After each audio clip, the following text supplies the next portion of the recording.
کیا لاسٹ عشرے کے روزے ڈیو ٹو ریزن اگر چھوٹ جائیں لیڈیز کے تو وہ لیلۃ القدر سے بھی محروم ہو جائیں گی؟ نہیں، لیلۃ القدر سے کیوں محروم ہوں گی؟ وہ اللہ تعالیٰ نے ان کے اوپر کیفیت طاری کی ہے نا. لیلۃ القدر میں بیٹھیں، سنت اذکار کریں، قرآن کے لیکچر سنیں، اس طرح کے کام کریں، قرآن کی تلاوت سنیں. صرف قرآن پڑھنا منع ہے نا، اور نماز پڑھنا منع ہے نا. سننے میں تو کوئی نہیں مسئلہ، اپنے آپ کو مصروف رکھیں. وہ کوئی نہیں، ان کے لیے اللہ تعالیٰ نے آسانی کر دی ہے نا. ان کے اوپر اللہ تعالیٰ کی طرف سے کیفیت طاری ہوئی ہے، تو ان کے اوپر یہ گرفت نہیں ہوگی. جی نیکسٹ. جی علی بھائی اگلا سوال ہے، اگر کسی بچے کو گود لیا ہے پھر اس کو پتہ چل جائے میرے ماں باپ کون ہیں اور وہ کیا کرے، کائنڈلی ایکسپلین کر لیں. کچھ بھی کرنے کی اسے ضرورت نہیں ہے. ماں باپ جو اس کے اوریجنل ہیں ان کا بھی احترام کرے، اور ان ماں باپ کا بھی احترام کرے جنہوں نے ان کو پالا ہے. ظاہر ہے ماں باپ کی عزت اسی بنیاد پہ تھی نا. سورہ بنی اسرائیل میں جو 10 کمانڈمنٹس آئی ہیں ان میں سے دوسری ماں باپ کے ساتھ اس نے سلوک کیا، اس میں ہے کہ دعا کرے رب ارحمہما کما ربیانی صغیرا، اے میرے رب میرے ماں باپ پر رحم فرما جس طرح بچپن میں انہوں نے مجھے پالا تھا. تو یہ دعا تو اصلی حقدار تو آپ کے وہ ماں باپ ہیں جنہوں نے آپ کو پالا ہے. جو دنیا میں آنے کا ذریعہ بنے ہیں وہ اصلی حقدار نہیں ہے، کیونکہ انہوں نے پالا نہیں ہے نا. لیکن ان کی عزت آپ نے اپنی جگہ کرنی ہے. اور اگر آپ کا نام وہ جو ہے نا وہ چینج کیا ہو تو نام چینج نہیں کرنا، یہ ذہن میں رکھیے گا. نام وہی رکھنا ہے، اوریجنل باپ کا نام ہی ہونا چاہیے. وہ بخاری مسلم میں حدیث ہے، جس نے اپنے آپ کو کسی دوسرے باپ کی طرف منسوب کیا تو اس پہ جنت حرام ہے. یہ میں آپ کو ساتھ ویسے بتا رہا ہوں. جی نیکسٹ. جی علی بھائی نیکسٹ کویشچن ہے. اللہ تعالیٰ آپ کو زندگی دے، تندرستی دے، عافیت والی، برکت والی. علی بھائی کی موت کے بعد آپ کا یوٹیوب چینل کون آپریٹ کرے گا؟ ہاں جی، میرے یوٹیوب چینل کو آپریٹ کرنے کی ضرورت ہی نہیں رہے گی نا. اس کی وجہ یہ کہ میری ساری ویڈیوز یوٹیوب کے اوپر اپلوڈ ہو چکی ہیں. دوسرا ہمارا ایک چینل تو نہیں ہے، ہمارے ہزاروں میں چینل اسٹوڈنٹس بنا چکے ہیں. اور ویڈیوز کا ہم نے سافٹ ریکارڈ جو ہے وہ دنیا کے مختلف 5 شہروں میں رکھا ہوا ہے، پوری ہارڈ ڈسک، اور پھر ارکائیو کے اوپر الگ سے. اور ماشاءاللہ کلپس ہر جگہ موجود ہیں. اللہ کا شکر ہے. کوئی یوٹیوب کا چینل آپریٹ کرنے کی ضرورت نہیں نا. اس پہ جو ویڈیوز اپلوڈڈ ہیں پھر مزید تو ظاہر ہے کہ پھر میری تو اپلوڈ نہیں ہو سکیں گی. میں روحانی طور پہ تو آ کے یہ لائیو سیشن نہیں کر سکتا نا. تو جو اپلوڈڈ ہیں آپ دیکھیں، ابھی بھی نہیں ہو رہی ہے اپلوڈ. جو پرانے اب رمضان شریف میں نے 5 سال پہلے ریکارڈ کروایا تھا 53 ABCDE، 5 سالوں سے میں نے اس کو نہیں اپلوڈ کروایا، دوبارہ سے نہیں اپلوڈ کیا، نہ میں نے ریکارڈ کروایا، نہ ضرورت ہے. کافی ہے. تو انشاءاللہ تعالیٰ وہ وہیں پہ فریز ہو جائے گا.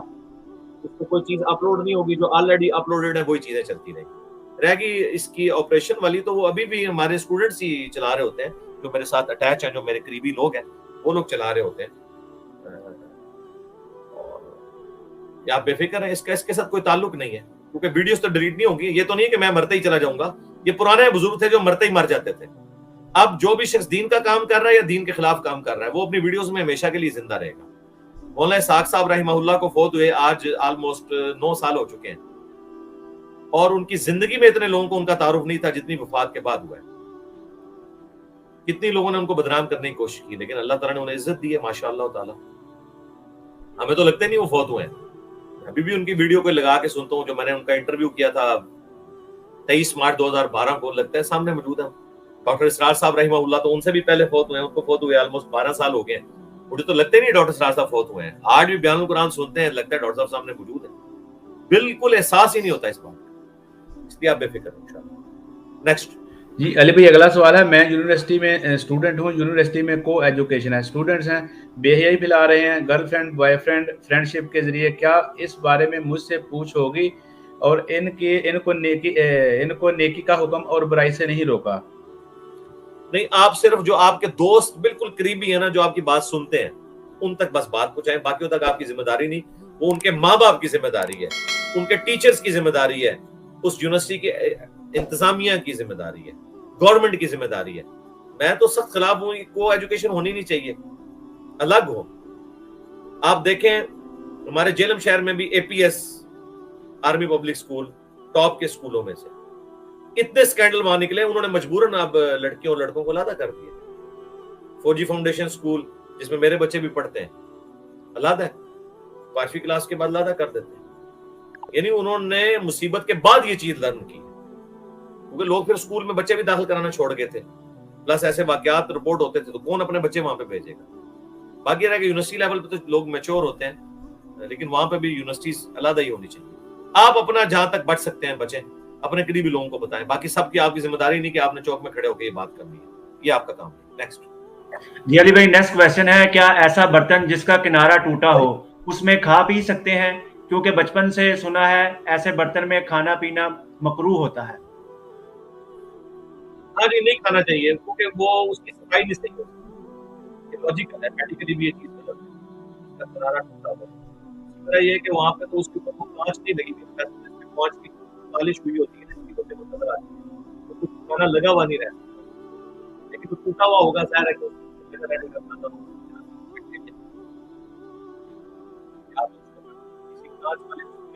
جگہ پہ ڈبو تو دیر پڑوا لیں. جی جی علی بھائی اگلا سوال ہے, کیا مرد و عورت کی نماز کی جماعت ایک ہی صف میں ہو جائے گی اگر درمیان میں صرف کپڑے کے پردے سے پردہ کیا ہو؟ نہیں جی, نہیں ہوگی. بخاری مسلم میں واضح موجود ہے کہ عورتوں کی صف آخری ہوگی, اس سے پھر قریب والی صف امام کے بچوں کی ہوگی اور پھر مردوں کی ہوگی. ایک صف میں نہیں ہو سکتی, ایک صف میں نہیں ہوگی. ہاں اگر ایک پوری ایک جگہ علیحدہ بنائی ہوئی ہے نا عورتوں کے لیے آج کل پردے کے اعتبار سے, تو وہ پھر اجتہادی مسئلہ ہے. جس طرح میں نے اسلام آباد میں دیکھا ہے کہ وہ بلڈنگ میں ایک پارٹیشن کر کے انہوں نے عورتوں کو سائڈ پہ کیا ہوا ہے, مردوں کو سائڈ, تو ظاہر ہے اس میں تو عورتیں پہلی صف میں بھی آ جاتی ہیں, لیکن وہ صف علیحدہ سے صف شمار کی جائے گی کیونکہ وہ بلڈنگ ہی علیحدہ ہے, پریمیسز علیحدہ ہے اور مجبوراً ہے ظاہر ہے اس وجہ سے. تو اس طرح کے کیس میں تو ہو جائے گی. لیکن میں اس پردے سے یہ سمجھوں کہ شاید اور مرد کھڑے ہیں اور ساتھ ہی پردہ ہے, ایک کپڑے کا ٹنگا اور ساتھ ہی عورتوں کی صف شروع ہو گئی ہے, وہ تو پھر کوئی بھی چھیڑخانی بھی کر سکتا ہے, بہت خطرناک معاملہ ہے. اگر پردے سے مراد پوری پارٹیشن ہے پھر ٹھیک ہے, کوئی مسئلہ نہیں, پھر ہو جائے گی. نیکسٹ. جی علی بھائی نیکسٹ کویشچن ہے, کیا حضرت عمر رضی اللہ تعالیٰ عنہ نے ایسے شخص کو قتل کر دیا تھا جو سورت نمبر 80 عبس وتولی کی تلاوت کرتا تھا؟ کیا یہ واقعہ سچ ہے؟ کوڑ ہے, جھوٹ ہے. یہ واقعہ گھڑا ہے ان لوگوں نے تاکہ کوئی قرآن نہ پڑھ سکے. جی وہ کہتے ہیں اللہ نے اپنے نبی کو ڈانٹا تھا تو اس لیے وہ بار بار پڑھتا تھا, حضرت عمر نے قتل کرا دیا. یہ آپ کو اصل میں یہ میسج دینا چاہ رہے ہیں کہ قرآن میں سے آپ نے کوئی ایسی آیت نہیں پڑھنی جس میں اللہ نے اپنے پیغمبر کے اوپر عطاب فرمایا ہو. یہ بار شریعت میں انہوں نے لکھا ہے کہ ایسی جو آیات ہیں وہ صرف تلاوت کے طور پہ پڑھ سکتے ہیں, درس دینا حرام ہے, جن سے آپ نے عبرت حاصل کرنی تھی. ان کے لیے پھکی ہے کہ سورۃ الاعراف میں اللہ تعالیٰ نے فرمایا ہے سٹارٹ میں کہ ہم نے قصہ آدم اور ابلیس اس لیے بیان کیا تاکہ اے اولاد آدم, جس طرح تمہارے ماں باپ کو ورگلا دیا تھا شیطان نے, تمہیں نہ ورگلا دے. ٹائم قیامت تک جواب دینا جو اس آیت دا کہ اللہ تعالیٰ تو انبیاء کے واقعات جن پہ اللہ نے عطاب فرمایا ہے, اور سب سے بڑا واقعہ کہ جنت سے نکالے گئے ہمارے ماں باپ, وہ بھی پیغمبر تھے نا حضرت آدم علیہ السلام. اس واقعے کو اللہ نے کہا میں نے اس لیے بیان کیا, اس واقعے سے عبرت حاصل کرنی ہے. تو یہ عبرت کب حاصل ہوگی؟ جب آپ قصہ آدم اور ابلیس بیان کریں گے. تو یہ بیان کرنا کہاں سے حرام ہے؟ لہذا اسی میں ہے کہ پھر مشاجرات صحابہ تو پھر بہت چھوٹی چیز ہے. یوسف علیہ السلام کے بھائیوں کی آج تک مثال نہیں دی جاتی, وہ صحابی نہیں تھے, 2 پیغمبروں کے صحابہ تھے, وہ حضرت یوسف کے بھی اور حضرت یعقوب کے بھی, اور پیغمبر کے بیٹے بھی تھے, پیغمبر کے بھائی بھی. یہ اہم جعلی باتیں بنائی انہوں نے, قرآن سے دور کرنے کے غیر محسوس طریقے ہیں, لیکن ہماری عقابی نظریں تو پہچان لیتی ہیں نا. یہ اکثر وہ ڈاکٹر طاہر القادری صاحب بھی بیان کرتے رہے ہیں, جعلی جھوٹی مردود قسم کی چیزیں. نیکسٹ. جی علی بھائی اگلا سوال ہے, کیا بال بلیو گرین پنک کر سکتے ہیں؟ ہاں جی کر لیں جی, کیا نکالنا ہے اس میں سے؟ ٹوم لگو گے کر لو, لیکن عورتیں ہی کریں, ظاہر ہے مرد تو نہ اس طرح کا رنگ کریں جس میں عورتوں کی مشابہت ہے. مرد تو بلیک کر لے, براؤن کر لے, یا ڈارک گرے کر لے. ابھی ڈاکٹر فرحت ہاشمی کے جو خاوند ہیں ڈاکٹر زبیر ادریس, وہ گرے کلر استعمال کرتے بالوں میں داڑھی کے, وہ آپ کر لیں. لیکن آپ پنک کریں یا گرین کریں گے تو وہ تو پھر آپ اس کے بعد آپ نے کیا کرنا ہے, مطلب چینل کے اوپر آنا ہے. جی علی بھائی اگلا سوال ہے کہ خواتین آپ کے لیکچر دیکھ اور سن سکتے ہیں یا نہیں؟ ہاں جی, خواتین کا مرد کو سننا اور دیکھنا اس صورت میں حرام ہوگا جب اس میں شہوت کا اندیشہ ہوگا, ادروائز نہیں. لیکن مرد نہیں عورت کو سن سکتا,